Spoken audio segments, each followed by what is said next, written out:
کیا ہمیشہ ایسا ہی نہیں ہوا کہ جب بھی ان لوگوں نے کوئی پختہ عہد کیا تو ان میں سے ایک نہ ایک فریق نے اس کو پھینک دیا، بلکہ ان کے اکثر لوگ ایمان ہی نہیں لاتے۔ اور جب بھی ان کے پاس اللہ کی طرف سے کوئی رسول آیا، اس کی تصدیق کرنے والا جو ان کے پاس ہے، تو جن لوگوں کو کتاب دی گئی تھی ان میں سے ایک فریق نے اللہ کی کتاب کو اپنی پیٹھ پیچھے پھینک دیا، گویا کہ وہ جانتے ہی نہیں۔ تو یاد رکھیے، کتاب کو پیٹھ پیچھے پھینکنا کیا ہے؟ قرآن کو پڑھنے سے، سمجھنے سے، اس کے اوپر غور و فکر کرنے سے، اس پر عمل کرنے سے زیادہ اور چیزوں کی اہمیت دینا۔ ہم سب کو جائزہ لینا چاہیے کہ ہمارے دن کا، ہمارے ہفتے کا، ہمارے مہینے کا کتنا حصہ قرآن فہمی میں گزرتا ہے، کیونکہ جب تک قرآن کو سمجھے نہیں نا تو پتہ نہیں چلتا اللہ تعالیٰ کیا فرما رہے ہیں۔ قرآن کی تلاوت اچھی بات ہے، ثواب کا کام ہے، لیکن مقصد پورا نہیں ہوتا اس سے۔ قرآن کا حفظ کرنا بڑی سعادت کی بات ہے، لیکن مقصد پورا نہیں ہوتا اس سے۔ قرآن کو سمجھنا، قرآن پر غور و فکر کرنا، یہ ہے وہ مقصد جس کے لیے قرآن آیا ہے۔ اور پھر غور و فکر کیوں؟ تاکہ یہ علم عمل میں ڈھل جائے اور زندگیاں اس کے مطابق ہو جائیں، ہماری زندگیوں سے اندھیرے نکل جائیں۔ اللہ تعالیٰ نے یہ کتاب اس لیے اتاری لِتُخْرِجَ النَّاسَ مِنَ الظُّلُمَاتِ إِلَى النُّورِ، تاکہ تم لوگوں کو اندھیروں سے روشنی کی طرف نکال لاؤ۔ تو قرآن سمجھنا ہم سب کے لیے لازم ہے، ہم سب کے لیے ضروری ہے، اور ایک دفعہ ترجمے سے پڑھ لینا کافی نہیں، اس کو دہراتے رہنا چاہیے۔ اور بہترین موقع ہے اب انشاءاللہ دورہ قرآن کے علاوہ ڈیلی کی جو آپ تلاوت کرتے ہیں، اگر لفظی ترجمہ قرآن سے آپ کریں تو اس کا فائدہ یہ ہوگا کہ آپ عربی پڑھتے جائیں گے۔ جیسے جن لوگوں نے خاص طور پر قرآن پہلے سے پڑھ رکھا ہے، ترجمہ یاد کر رکھا ہے لیکن بھول چکے ہیں، 50% بھول چکے ہیں یا 70% بھول چکے ہیں، تو اس کی یاد دہانی کے لیے وہ نیچے بھی نگاہ ڈال سکتے ہیں ساتھ ساتھ، یعنی تلاوت کرتے ہوئے میننگ بھی ساتھ ساتھ دیکھ سکتے ہیں۔ تو اس سے یہ ہے کہ انشاءاللہ آپ کا فریش ہو جائے گا۔ بہرحال سفیان ابن عیینہ کہتے ہیں کہ لوگوں نے اللہ کی کتاب کو ریشم و دیباج کے غلافوں میں داخل کر دیا، اس کو سونے اور چاندی کے ساتھ آراستہ کیا، لیکن اس پر عمل نہیں کیا۔ یہی ان کا کتاب کو پیٹھ پیچھے پھینک دینا ہے، یعنی ویسے اسے بہت قیمتی بنا دیا، لیکن جس مقصد کے لیے وہ کتاب آئی وہ نہیں پورا کیا۔ اور بنی اسرائیل خاص طور پر کس چیز کے پیچھے لگ گئے، ذرا دیکھیے اور اپنا جائزہ لیجئے۔ وَاتَّبَعُوا مَا تَتْلُو الشَّيَاطِينُ عَلَى مُلْكِ سُلَيْمَانَ وَمَا كَفَرَ سُلَيْمَانُ وَلَكِنَّ الشَّيَاطِينَ كَفَرُوا يُعَلِّمُونَ النَّاسَ السِّحْرَ، اور اس کی بجائے انہوں نے پیروی کی اس کی جو سلیمان کی سلطنت میں شیاطین پڑھا کرتے تھے۔ اور سلیمان نے کفر نہیں کیا بلکہ شیطانوں نے ہی کفر کیا۔ کیا کفر تھا؟ وہ لوگوں کو جادو سکھاتے تھے۔ آج آپ دیکھیں لوگ قرآن کو چھوڑ کر، دین کی اصل تعلیم کو چھوڑ کر، اگر قرآن پڑھتے بھی ہیں تو کبھی جادو میں استعمال کرنے کے لیے، کبھی کوئی ایسے وظیفے بتانے کے لیے کہ جس سے لوگوں کو نقصان پہنچے، اور اس کے پیچھے لگ گئے جو بابل میں 2 فرشتوں ہاروت اور ماروت پر اتاری گئی تھی، اور وہ دونوں کسی کو کچھ نہیں سکھاتے تھے جب تک یہ نہ کہہ دیتے کہ ہم تو صرف آزمائش ہیں، بس تم جادو کر کے کفر نہ کرو۔ بس لوگ ان دونوں سے ایسا جادو سیکھتے جس سے مرد اور اس کی بیوی میں جدائی ڈال دیں۔ آج آپ دیکھیں یہ مرض کتنا عام ہو چکا ہے، کتنی ہی خواتین ہیں جو اس کی وجہ سے سفر کرتی ہیں کہ کسی قریبی رشتہ دار، کسی قریبی دوست، کسی قریبی نے ہسبینڈ کے ساتھ ناچاکی کا جادو کر دیا کہ ان کی آپس میں نہ بنے، حسد کی بنا پر۔ تو آپ دیکھیے کہ یہ ٹریٹس بھی پچھلی امت میں تھے اور آج مسلمانوں کے اندر بھی یہ چیز پائی جاتی ہے کہ ہم کسی کی نعمت کو دیکھ کے خوش نہیں ہوتے، اور یہی حسد ہے، اور یہ حسد ایمان کے منافی ہے۔ متقی وہ ہوتا ہے جو دل کا بھی صاف ہوتا ہے، وہ دل میں کسی کے خلاف کوئی گرج، بیر، حسد کچھ نہیں رکھتا، سب کو معاف کر دیتا ہے۔ ہاں، کسی نے جو تکلیف دی اس کی تکلیف محسوس کرتا ہے، کیونکہ بعض لوگوں کو جب میں کہتی ہوں نا معاف کر دیں تو کہتے ہیں وہ تکلیف نہیں بھولتی، وہ تو ہوتی رہے گی۔ معاف کرنا ایک الگ کام ہے اور تکلیف محسوس کرنا دوسری بات ہے۔ وہ تو جتنی دفعہ تکلیف محسوس ہوگی اتنی دفعہ اجر ہی ملے گا، وہ تو آپ کے اجر کو بڑھانے کے لیے محسوس ہوتی رہتی ہے۔ اور جتنی دفعہ تکلیف محسوس ہوگی انا للہ پڑھیں گے تو پہلی دفعہ جو چوٹ لگی تھی اور انا للہ پڑھا تھا اور ڈھیروں اجر سمیٹ لیا تھا، وہ اجر پھر سے واپس آئے گا، اور اجر ملے گا، اور اجر ملے گا۔ اس لیے کسی بھی انسان کی طرف سے اگر آپ ہرٹ ہوئے ہو تو اس ہرٹ ہونے پر پریشان نہ ہو. یہ تو انسانی فطرت کا خاصہ ہے نا کہ چوٹ لگے تو درد تو ہوتی ہے. پرانے زخموں میں بھی درد نکل آتی ہے جب برسات کا موسم ہوتا ہے تو پھر سے ابھر آتے ہیں. تو اسی طرح مختلف سچویشنز میں انسان کے اندر وہ دل کے جذبات اور دل کے خیالات کسی خاص چیز کو دیکھ کر ٹریگر ہو جاتے ہیں اور انسان دکھ محسوس کرنے لگتا ہے. لیکن ایسے انسان کا دل نرم ہوتا ہے. یہ تکلیفیں اور دکھ ہمیں نرم کر دیتے ہیں. لیکن مومن بغض نہیں رکھتا, حسد نہیں رکھتا. وہ کسی پہ جادو کرنے اور کسی پہ کوئی ایسی مصیبت مسلط کرنے کی سوچ بھی نہیں سکتا. پھر فرمایا اور وہ اللہ کے حکم کے سوا اس سے کسی کو کچھ بھی نقصان نہیں دے سکتے تھے, اور وہ ایسی چیز سیکھتے جو ان کو نقصان نہیں پہنچاتی اور کچھ فائدہ نہ دیتی. اور بنو اسرائیل جانتے تھے کہ جس نے ایسی چیز کو خریدا اس کا آخرت میں کچھ حصہ نہیں, اور یقیناً کتنی بری تھی وہ چیز جس کے بدلے انہوں نے اپنی جانوں کو بیچ ڈالا. کاش وہ جانتے ہوتے. تو یاد رکھیے کہ جادو اپنا اثر رکھتا ہے لیکن باذن اللہ. تو ہمیں اس چیز کے پیچھے پڑنے کے بجائے کہ کس نے جادو کیا ہے, یا کوئی جادو نہ کر دے, یا خوف زدہ رہیں یا ڈرے ڈرے رہیں, اس کے لیے ضروری ہے اپنی پروٹیکشن کر لیں. جب سردی آتی تو آپ کیا کرتے ہیں؟ گرم کپڑے پہن لیتے ہیں.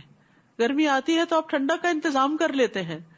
تو جب لوگوں کا حسد محسوس ہو تو اپنی پروٹیکشن کے لیے دعائیں پڑھ لیں.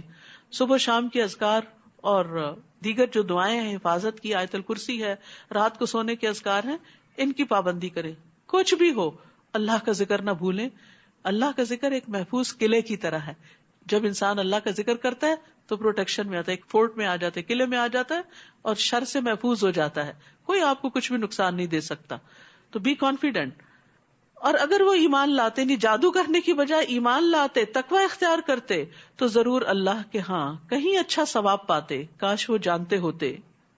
یا ایھا الذین آمنو, اے لوگو جو ایمان لائے ہو, راعنا نہ کہو اور انظرنا کہا کرو, اور غور سے سنا کرو, اور انکار کرنے والوں کے لیے دردناک عذاب ہے.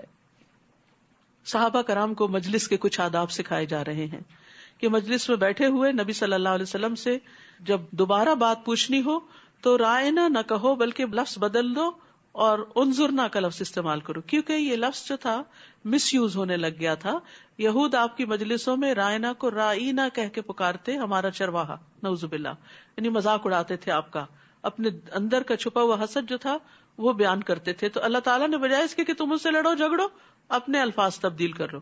بہت دفعہ ایسا ہوتا ہے نا کہ لوگ آپ کو کسی چیز پہ ٹیز کرنے لگتے ہیں, یا آپ کو حقیر سمجھتے ہیں, یا برا بھلا کہتے ہیں. تو ایسے میں آپ کو وہ رستہ بدل لینا چاہیے, ان لوگوں کے ساتھ انٹریکشن کم کر لینا چاہیے, بجائے اس کے کہ آپ روز لڑائی کریں ان سے. پھر فرمایا اہل کتاب اور مشرکین میں سے جن لوگوں نے انکار کیا وہ نہیں چاہتے کہ تم پر تمہارے رب کی طرف سے کوئی خیر نازل کی جائے, حالانکہ اللہ جس کو چاہتا ہے اپنی رحمت کے ساتھ خاص کر لیتا ہے, اور اللہ بہت بڑے فضل والا ہے. ہم جس آیت کو منسوخ کر دیتے ہیں یا اسے بھلوا دیتے ہیں تو ہم اس سے بہتر یا اس جیسی اور لے آتے ہیں. کیا آپ نہیں جانتے کہ بے شک اللہ ہر چیز پر خوب قادر ہے؟ کیا آپ نہیں جانتے کہ بے شک اللہ اسی کے لیے ہے آسمانوں اور زمین کی بادشاہت, اور تمہارے لیے اللہ کے سوا نہ کوئی دوست ہے اور نہ کوئی مددگار. اے اہل ایمان, کیا تم یہ چاہتے ہو کہ اپنے رسول سے اس طرح کے سوال کرو جس طرح کے سوال اس سے پہلے موسیٰ سے کیے گئے؟ اور جو ایمان کو کفر سے بدل ڈالے تو وہ یقیناً سیدھے رستے سے بھٹک گیا. اس سے یہ پتہ چلتا ہے کہ بعض سوالات انسان کو کفر تک بھی پہنچا سکتے ہیں.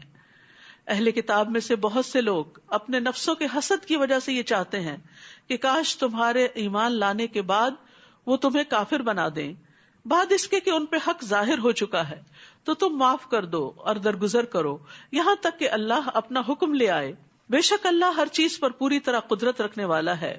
اور نماز قائم کرو اور زکوٰۃ ادا کرو, اور جو خیر بھی تم اپنے نفسوں کے لیے آگے بھیجو گے اللہ کے ہاں پالو گے. سبحان اللہ.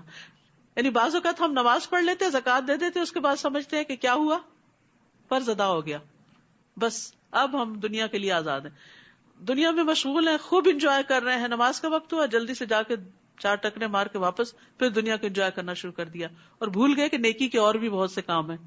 یہاں پر کیا بتایا جا رہا ہے؟ وَأَقِيمُوا الصَّلَاةَ وَآتُوا الزَّكَاةَ.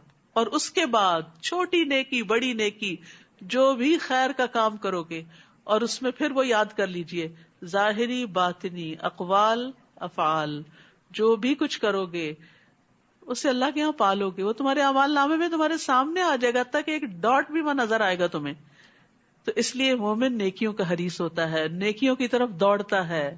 فاستبقوا الخیرات، وہ اس لیے نہیں پیچھے رہتا کہ لوگ تو کوئی نیکی کرتے نہیں تو میں کیوں کروں، نہیں، مجھے اپنے لیے کرنا ہے. وہ اچھی مثالوں کو اپنے سامنے رکھتا ہے، وہ نیکی میں اپنے سے آگے والوں کو فالو کرتا ہے، پیچھے والوں کو نہیں. پیچھے والوں کو فالو کرنے والا کہاں رہ جاتا ہے؟ پیچھے رہ جاتا ہے. اور جو آگے جا رہے ہیں والسابقون السابقون اولئک المقربون، وہاں تک جانا ہے. بے شک اللہ خوب دیکھنے والا ہے جو بھی تم عمل کرتے ہو. اور انہوں نے کہا ہرگز جنت میں داخل نہ ہوگا مگر وہ جو یہودی ہو یا نصرانی، یہ ان کی آرزویں ہیں. کہہ دیجئے لاؤ اپنی دلیل اگر تم سچے ہو. وہ آپس میں بھی ایک دوسرے کو جہنمی قرار دیتے رہتے تھے اور خود کو جنت کا مالک سمجھتے. آج آپ دیکھیں مسلمانوں کے اندر بھی افسوس کے ساتھ ہی کہنا پڑتا ہے کہ مختلف فرقے بن چکے ہیں، کیونکہ یہ دو نام بھی فرقہ وارانہ نام تھے، اور صرف ہر کوئی اپنے فرقے والے کو جنتی سمجھتا ہے، اپنا جنتی بھائی، اور باقی سب جہنمی. تو اس طرح کے جنت جہنم کے فتوے نہیں لگانے چاہیے. یہ اللہ کو پتا ہے کہ کس کا مقام کیا ہے. ہمیں فکر اس بات کی کرنی چاہیے کہ اللہ تعالیٰ نے ہمارے لیے کیا حکم دیا ہے اپنی رضا کو پانے کے لیے. اور وہ یہاں بتا دیے کہ بلا، کیوں نہیں، من اسلم وجہہ للہ وہو محسن فلہ اجرہ عند ربہ ولا خوف علیہم ولا ہم یحزنون. جس نے اللہ کے لیے اپنا چہرہ جھکا دیا، حکم سنا، سر تسلیم خم، اللہ لبیک اللہم لبیک، آپ نے حکم دیا میں کر کے ہی دم لوں گی، اور وہ محسن بھی ہو، نیکی کرتا چلا جائے، تو اس کا اجر اس کے رب کے پاس ہے. ایسے لوگوں کو نہ کوئی خوف ہوگا نہ وہ غمگین ہوں گے. خوف اور غم دو بڑی مصیبتیں، ان سے نجات کے لیے انسان کے اندر اخلاص اور احسان کی روش ہونی چاہیے. تو آیت نمبر 112 میں اخلاص اور احسان کا سبق دیا گیا ہے، اور یہی اعمال کی قبولیت کا باعث ہیں. اور یہود نے کہا کہ نصارہ کسی چیز پر نہیں، اور نصارہ نے کہا یہود کسی چیز پر نہیں، حالانکہ وہ کتاب پڑھتے ہیں. اور انہی کی طرح بات ان لوگوں نے بھی کہی جو علم نہیں رکھتے. پس قیامت کے دن اللہ ان کے درمیان اس معاملے میں فیصلہ کر دے گا جس میں وہ اختلاف کرتے.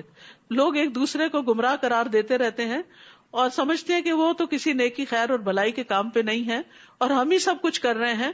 تو بات یہ ہے کہ اللہ ہی اس کا فیصلہ کرے گا کہ حقیقت میں نیکی کے کام کون کر کے آیا ہے. تو اس لیے اللہ کی کتاب سے معلوم کریں اور اس کے مطابق زندگی بسر کرنے کی کوشش کریں، بنسبت اس کے کہ اپنی خواہشات پر مبنی باتیں کر کے دوسروں کو گمراہ قرار دیں. اور اس سے بڑھ کر ظالم اور کون ہوگا جو اللہ کی مسجدوں میں اس کا نام ذکر کیے جانے سے روکے اور ان کی ویرانی کے لیے کوشاں ہو. یہی وہ لوگ ہیں کہ ان کو زیب نہیں دیتا کہ وہ ان میں داخل ہوتے مگر ڈرتے ہوئے. ان کے لیے دنیا میں رسوائی ہے اور آخرت میں ان کے لیے بہت بڑا عذاب ہے. تو انسان کو دنیا اور آخرت کی رسوائی سے بچنے کی دعا کرنی چاہیے. اللہم احسن عاقبتنا فی الامور کلہا واجرنا من خزی الدنیا وعذاب الآخرہ. تو یاد رکھیے یہاں تنبیہ کی گئی ہے کہ اللہ کی مسجدوں میں اللہ کا نام لیا جائے، اللہ کا ذکر کیا جائے، اور اس میں ایسے کام نہ کیے جائیں کہ جس سے مسجدیں ویران ہوں. آپس کے جھگڑے اور لڑائی اور ایک دوسرے کو نیچا دکھانا کہ جس کی وجہ سے لوگ بد دل ہو کر مسجد جانا ہی چھوڑ دیں. اور اللہ ہی کے لیے ہے مشرق اور مغرب، تو جس طرف بھی تم رخ کر لو بس ادھر ہی اللہ کا چہرہ ہے. بے شک اللہ وسعت والا اور بہت علم والا ہے. اور انہوں نے کہا کہ اللہ نے بیٹا بنایا ہے، پاک ہے وہ، بلکہ اسی کے لیے ہے جو آسمانوں اور زمین میں ہے، وہ سب اس کی فرما برداری کرنے والے ہیں. سبحان اللہ، ہر چیز اللہ کا کہنا مانتی ہے. اپنے آپ سے پوچھیں ہم کیا ایسے ہیں؟ ہم بھی ماننے والوں میں شامل ہیں. وہی آسمانوں اور زمین کا نئے سرے سے پیدا کرنے والا ہے، اور جب وہ کسی کام کے کرنے کا فیصلہ کر لیتا ہے تو صرف یہی کہتا ہے کن فیکون، ہو جا، اور وہ ہو جاتی ہے. یہ ہے اللہ کی طاقت، اور اس کے برابر کوئی بھی نہیں، کوئی اور ایسا نہیں کر سکتا. اور ان لوگوں نے کہا جو علم نہیں رکھتے کہ اللہ ہم سے کلام کیوں نہیں کرتا، یا ہمارے پاس کوئی نشانی ہی کیوں نہیں آ جاتی. اسی طرح کی بات ان لوگوں نے کہی جو ان سے پہلے تھے. ان سب کے دل آپس میں ملتے جلتے ہیں. بے شک ہم نے نشانیاں بیان کر دی ہیں ان لوگوں کے لیے جو یقین رکھتے ہیں. انا ارسلناک بالحق بشیرا ونذیرا وَلَا تُسْأَلُ عَنْ أَصْحَابِ الْجَحِيمِ. بے شک ہم نے آپ کو حق کے ساتھ خوشخبری دینے والا اور ڈرانے والا بنا کر بھیجا. یہ ہے محمد صلی اللہ علیہ وسلم جو اچھا کرنے والوں کو خوشخبری سناتے ہیں اور برا کرنے والوں کو ڈراتے بھی ہیں. کیوں ڈراتے ہیں؟ تاکہ وہ برائی سے باز آ جائیں. اور ساتھ یہ بتایا گیا کہ اصحاب الجحیم جہنم والوں کے بارے میں آپ سے نہیں پوچھا جائے گا کہ وہ وہاں کیوں پہنچے. اور یہود و نصارہ آپ سے ہرگز راضی نہ ہوں گے جب تک کہ آپ ان کی ملت کی پیروی نہ کریں. کہہ دیجئے بے شک اللہ کی ہدایت ہی اصل ہدایت ہے. یعنی یہ دراصل 2 فرقہ وارانہ نام تھے. آج بھی آپ دیکھیں مسلمانوں کے اندر ہر فرقہ اپنی طرف بلاتا ہے کہ تب تم ہدایت پہ ہوگے جب ہمارے طریقے پہ آ گئے. تو اللہ تعالیٰ کیا فرماتے ہیں؟ قل ان ھدی اللہ ھو الھدی. کہہ دیجئے اللہ کی ہدایت دراصل ہدایت ہے، یعنی اللہ کی کتاب اور سنت یہ دراصل ہدایت ہے. اور اگر آپ نے اپنے پاس علم آ جانے کے بعد ان کی خواہشات کی پیروی کی، یعنی لوگوں کی باتوں پہ چلتے رہے، تو آپ کے لیے اللہ کی طرف سے نہ کوئی دوست ہوگا نہ کوئی مددگار. تو علم آنے کے بعد خواہش نفس کی پیروی نہیں کرنی چاہیے. اور خواہش کے پیچھے چلانا یہ شیطانی جال ہوتا ہے دراصل. اور اس کی علامات کیا ہوتی ہیں کہ کوئی شخص شیطان کے پھندے میں پھنس چکا ہے؟ نمبر 1، وہ نعمتوں پر مغرور ہوتا ہے. نعمتوں پہ بڑا غرور ہوتا ہے اس کو کہ میرے پاس یہ اور یہ ہے، چاہے وہ علم کا غرور ہو، چاہے مال کا ہو، چاہے حسن کا. یہ ناپسندیدہ ہے. نمبر 2، اللہ کے عطیے پر فخر کرتا ہے، یعنی بوسٹنگ بھی کرتا ہے. نمبر 3، اللہ کے بندوں پہ تکبر کرتا ہے، ان کو حقیر سمجھتا ہے. اور نمبر 4، اللہ کا حکم ماننے کی بجائے اپنی منمانی کرتا ہے، اپنی مرضی پہ چلتا ہے. الذین آتیناہم الکتاب یتلونہ حق تلاوتہ اولئک یؤمنون بہ ومن یکفر بہ فاولئک ھم الخاسرون. جن لوگوں کو ہم نے کتاب دی وہ اس کی تلاوت کرتے ہیں جیسا کہ اس کی تلاوت کرنے کا حق ہے، یہی لوگ اس پر ایمان رکھتے ہیں، اور جو اس کا انکار کرتے ہیں دراصل وہی لوگ خسارہ پانے والے ہیں. تو تلاوت کا حق کیا ہے؟ صرف اچھے مخارج اور تجوید سے پڑھنا ہی نہیں، بلکہ سمجھ کر پڑھنا، حلال کو حلال، حرام کو حرام ٹھہرانا، متشابہات پر ایمان اور محکم پر عمل کرنا. پھر فرمایا اے بنی اسرائیل، یاد کرو میری اس نعمت کو جو میں نے تم پر انعام کی، اور بے شک میں نے تمہیں تمام جہان والوں پر فضیلت بخشی تھی. اور ڈرو اس دن سے جب کوئی نفس کسی کے کچھ کام نہ آئے گا، نہ کسی سے بدلہ قبول کیا جائے گا، نہ کوئی سفارش فائدہ دے گی، نہ ہی وہ مدد دیے جائیں گے. اور جب ابراہیم علیہ السلام کو اس کے رب نے چند باتوں کے ساتھ آزمایا تو اس نے ان کو پورا کر دکھایا. اللہ نے کہا بے شک میں تمہیں لوگوں کا امام بنانے والا ہوں. جو امتحان میں پاس ہو جاتا ہے وہی لیڈرشپ کے لائق ہوتا ہے. اس نے کہا اور میری اولاد میں سے. تو یہ ورثہ ٹرانسفر نہیں ہوتا. اللہ نے فرمایا میرا عہد ظالموں کو نہیں پہنچتا.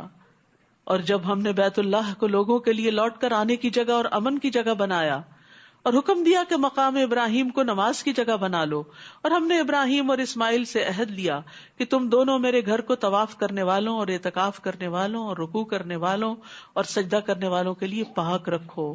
مساجد کو پاک رکھنا چاہیے. اور جب ابراہیم علیہ السلام نے کہا اے میرے رب اس شہر کو امن والا بنا، اور اس کے رہنے والوں میں سے جو اللہ اور یوم آخرت پر ایمان لائیں ان کو پھلوں میں سے رزق عطا فرما. اللہ نے کہا جس نے کفر کیا میں اس کو بھی تھوڑا سا فائدہ دوں گا، پھر اس کو آگ کی عذاب کی طرف مجبور کر دوں گا، اور وہ کتنی بری جگہ ہے لوٹنے کی. اور جب ابراہیم اور اسماعیل علیہ السلام اس گھر کی بنیادیں اونچی کر رہے تھے، اللہ کا گھر تعمیر کر رہے تھے، پھر بھی دعا کر رہے تھے کیا؟ اے ہمارے رب ہم سے یہ قبول کر لے، بے شک تو ہی خوب سننے والا خوب جاننے والا ہے. مومن عمل کرنے کے بعد قبولیت سے ڈرتا ہے، یا اللہ قبول بھی ہو جائے. اور اس میں ان 2 عظیم الشان پیغمبروں کی عاجزی کی دلیل بھی ہے. ہمیں بھی نیکی کے بڑے سے بڑے کام کر کے ہمبل رہنا چاہیے. اے ہمارے رب ہم دونوں کو اپنا فرما بردار بنا، اور ہماری اولاد میں سے بھی ایک گروہ کو اپنا فرما بردار بنا، اور ہمیں ہماری عبادت کے طریقے دکھا، اور ہم پر مہربان ہو جا. بے شک تو ہی بہت توبہ قبول کرنے والا نہایت رحم فرمانے والا ہے. پھر آپ دیکھیے مزید دعائیں کہ اللہ یہ عمارت تو ہم بنا رہے ہیں، ہمیں بھی اطاعت کی توفیق دینا. کیونکہ بعض اوقات ہم بڑی بڑی مساجد تعمیر کر لیتے ہیں لیکن اس کے بعد کیا کرتے ہیں؟ وہاں ہارڈلی کبھی جاتے ہیں، یا وہاں تعلیم کا سلسلہ کم ہی کوئی شروع کرتے ہیں. وہ بیچاری سارا دن خالی پڑی رہتی ہیں، بے آباد پڑی رہتی ہیں. تو مسجد بنانا ہی بڑا کام نہیں، اس کو آباد کرنا بھی ایک کام ہے. اور پھر وہاں دعائیں مانگنا، عبادت کرنا، اللہ کا ذکر کرنا، اور خصوصاً توبہ کرنا. ابراہیم علیہ السلام ایک ویژنری تھے. وہ صرف اپنے وقت کے لیے دعا نہیں مانگ رہے تھے، وہ آنے والی نسلوں کے لیے دعا کر رہے تھے. کیا مانگ رہے تھے؟ ربنا وابعث فیہم رسولا منہم یتلو علیہم آیاتک ویعلمہم الکتاب والحکمہ ویزکیہم انک انت العزیز الحکیم. اے ہمارے رب، ان کے اندر انہی میں سے ایک رسول بھیج دے جو ان پر تیری آیات کی تلاوت کرے، انہیں کتاب اور حکمت کی تعلیم دے، ان کا تزکیہ کرے، بے شک تو ہی غالب بہت حکمت والا ہے. سبحان اللہ. اپنی نسل اور اپنی اولاد کی فکر میں کیا مانگا؟ ایک رسول مانگا جو آئے اور ان کو تعلیم دے، کتاب کی تلاوت کرے ان کے سامنے، ان کو کتاب کی تعلیم دے، انہیں حکمت سکھائے، ان کا تزکیہ کرے، اندر باہر سے ان کو صاف کرے. آپ اپنی اولاد کے لیے کیا دعائیں مانگتے ہیں؟ کیا ملے ان کو آپ کی زندگی میں اور آپ کے بعد؟ میں کہتے ہیں اللہ ہمیں اپنی زندگی میں ان کی بہاریں دکھا دینا، ان کی شادی ہو جائے، ان کا کاروبار اچھا ہو جائے، ان کی ڈگری اچھی ہو جائے، ان کو آگے اولاد سے نوازنا وغیرہ وغیرہ. اس سے آگے کہ ان کی دین کی تعلیم کا بھی کوئی انتظام ہو جائے اور ان کی نسلوں کو بھی ایمان پہ قائم رکھنا. یہ پہلی دعائیں بری نہیں ہیں، نہ میں ان کا کوئی مذاق اڑا. یہ بھی مانگے ربنا آتنا فی الدنیا حسنۃ وفی الآخرۃ حسنۃ. لیکن ابراہیم علیہ السلام نے اپنی اولاد کے مستقبل کی فکر کی کہ ان کے لیے تعلیم کا بندوبست ہو. آج ہم کو بھی سوچنا چاہیے، کیا ہم نے اپنے بچوں کی دینی تعلیم کا انتظام کیا، اس کے لیے اتنا مال خرچ کیا، فکر مند ہوئے، محنت کی، تکلیف اٹھائی جتنا ہم نے ان کی دنیا کے لیے فکر کی؟ اور کون ہے جو ملت ابراہیم سے بے رغبتی کرے؟ اس طریقے سے کون پھرے مگر وہ جس نے خود کو احمق بنا لیا ہو، صرف دنیا کے پیچھے بھاگ رہا ہے. بے شک ہم نے اس کو دنیا میں بھی چن لیا تھا اور یقیناً آخرت میں بھی وہ ضرور صالحین میں سے ہوگا. جب اس کے رب نے اس سے کہا فرما بردار ہو جا، اسلم، قال اسلمت لرب العالمین، تو اس نے کہا میں رب العالمین کے لیے فرما بردار ہو گیا. اور ابراہیم علیہ السلام نے اپنے بیٹوں کو اسی بات کی وصیت کی، اور یعقوب علیہ السلام نے بھی کیا کہا؟ یا بنی ان اللہ اصطفیٰ لکم الدین فلا تموتن الا وانتم مسلمون. اے میرے بیٹو، بے شک اللہ نے تمہارے لیے یہ دین چن لیا ہے، بس تمہیں ہرگز موت نہ آئے مگر اس حال میں کہ تم مسلمان ہو. آج ہم سب کے لیے یہ دعا کتنی ضروری ہے کہ ہم اپنے بچوں کے لیے یہ دعا مانگیں، اور صرف دعا ہی نہ مانگیں بلکہ ان سے اس بات کا عہد لیں، ان کو اس بات کے لیے پریپیئر کریں کہ تم نے اس جگہ پر رہتے ہوئے اپنے ایمان کی حفاظت کرنی ہے، صرف اپنی نہیں، اپنے آئندہ آنے والی نسلوں کی بھی. اور یہ چیز بچپن سے ان کے اندر ڈالیں، ڈرل کریں، ان کے اندر ڈال دیں کہ اسلام کے بغیر نجات نہیں، کہ حالت ایمان میں موت آئے اور موت تک رب کی عبادت کرتے رہے، مرتے دم تک فرائض کی پابندی کرتے رہے. کیا بھلا تم موجود تھے جب یعقوب کے پاس موت حاضر ہوئی؟ جب انہوں نے اپنے بیٹوں سے پوچھا میرے بعد تم کس کی عبادت کرو گے؟ آپ نے کبھی پوچھا اپنے بچوں سے کہ ہمارے بعد کس کی عبادت کرو گے؟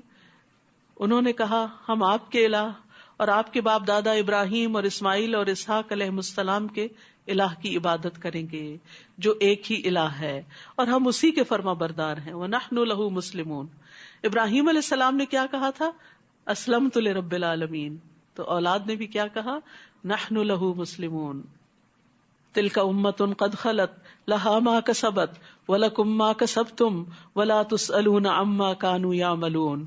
یہ ایک جماعت تھی جو گزر چکی، اس کے لیے وہی ہے جو اس نے کمایا اور تمہارے لیے وہی ہے جو تم نے کمایا، اور تم سے سوال نہ کیا جائے گا اس کے بارے میں جو وہ عمل کرتے تھے.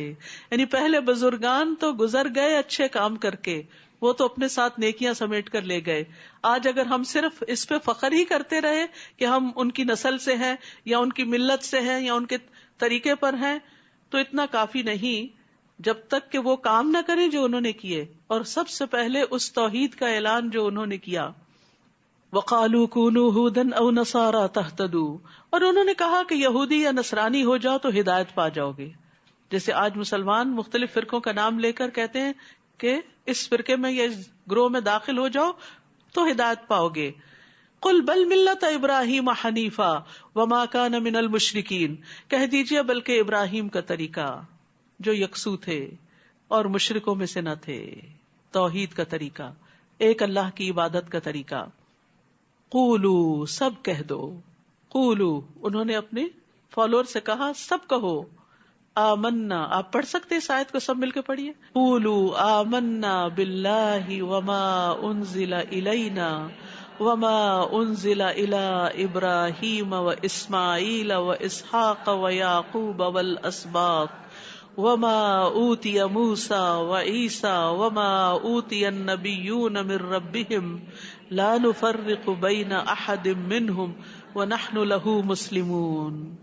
سب کہو کہ ہم اللہ پر ایمان لائے اور جو ہماری طرف نازل کیا گیا یعنی کتاب و سنت، اور جو ابراہیم اور اسماعیل اور اسحاق اور یعقوب اور ان کی اولاد کی طرف نازل کیا گیا، اور جو موسیٰ اور عیسیٰ علیہ السلام دیے گئے، اور جو دیگر انبیاء کو ان کے رب کی طرف سے دیا گیا، ہم ان میں سے کسی ایک کے درمیان کچھ فرق نہیں کرتے، سب کی عزت کرتے ہیں، سب کو رسول مانتے ہیں، اور ہم اسی کے فرما بردار ہیں. آج اس پلانٹ پہ صرف مسلمان وہ امت ہیں کہ جو سارے کے سارے انبیاء کو مانتے ہیں، اور اسی سے دین مکمل ہوتا ہے.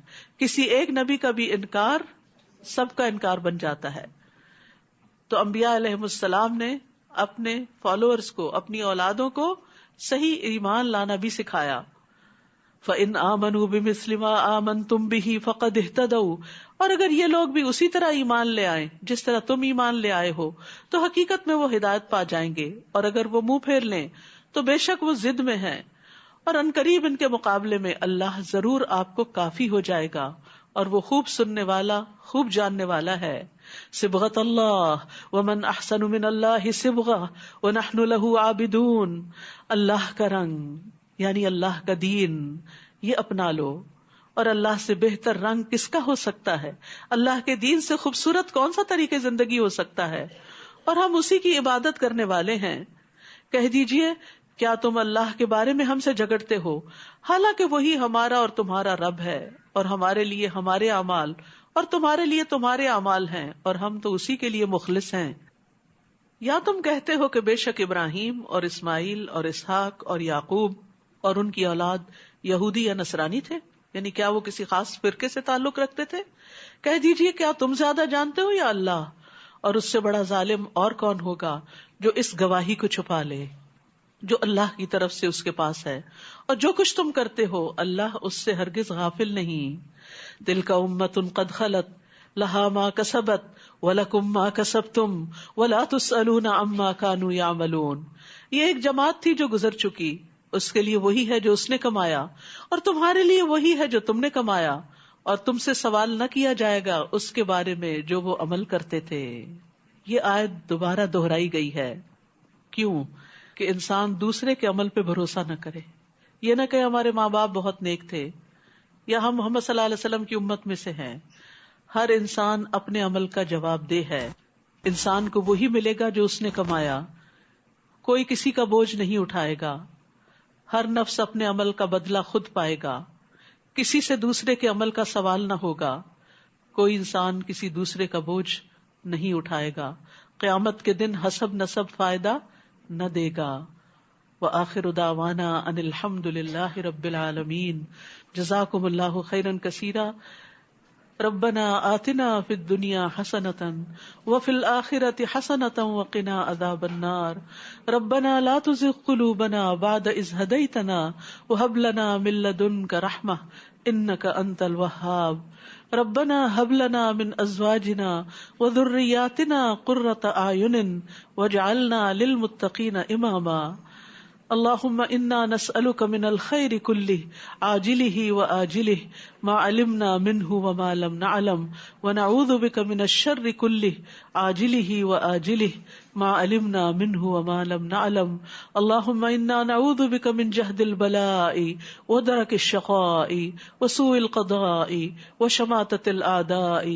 ربنا تقبل منا انك انت السميع العليم وتب علينا انك انت التواب الرحيم. وصلی اللہ تعالی علی خیر خلقہ محمد وعلی آلہ واصحابہ واہل بیتہ اجمعین برحمتک یا ارحم الراحمین. الہی آمین. میں تمام بہنوں سے گزارش کروں گی کہ اس پارے کے کم از کم 3 ایکشن پوائنٹس اپنی ڈائریز میں لکھ لیجئے، اور کل بھی آپ اپنی ڈائری اور پین ضرور لائیے. کچھ نہ کچھ نوٹس ضرور لیجئے تاکہ رمضان کے بعد بھی آپ کو یہ فائدہ دیں، انشاءاللہ لانگ ٹرم فائدہ دیں. سبحانک اللہم وبحمدک اشہد ان لا الہ الا انت استغفرک واتوب الیک. السلام علیکم ورحمۃ اللہ وبرکاتہ.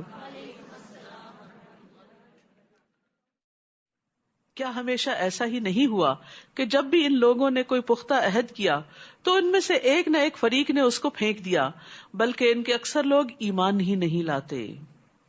اور جب بھی ان کے پاس اللہ کی طرف سے کوئی رسول آیا، اس کی تصدیق کرنے والا جو ان کے پاس ہے، تو جن لوگوں کو کتاب دی گئی تھی ان میں سے ایک فریق نے اللہ کی کتاب کو اپنی پیٹھ پیچھے پھینک دیا، گویا کہ وہ جانتے ہی نہیں۔ تو یاد رکھیے، کتاب کو پیٹھ پیچھے پھینکنا کیا ہے؟ قرآن کو پڑھنے سے، سمجھنے سے، اس کے اوپر غور و فکر کرنے سے، اس پر عمل کرنے سے زیادہ اور چیزوں کی اہمیت دینا۔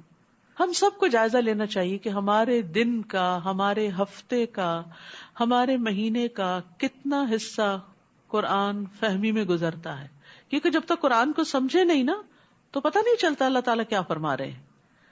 قرآن کی تلاوت اچھی بات ہے، ثواب کا کام ہے، لیکن مقصد پورا نہیں ہوتا اس سے۔ قرآن کا حفظ کرنا بڑی سعادت کی بات ہے، لیکن مقصد پورا نہیں ہوتا اس سے۔ قرآن کو سمجھنا، قرآن پر غور و فکر کرنا، یہ ہے وہ مقصد جس کے لیے قرآن آیا ہے۔ اور پھر غور و فکر کیوں؟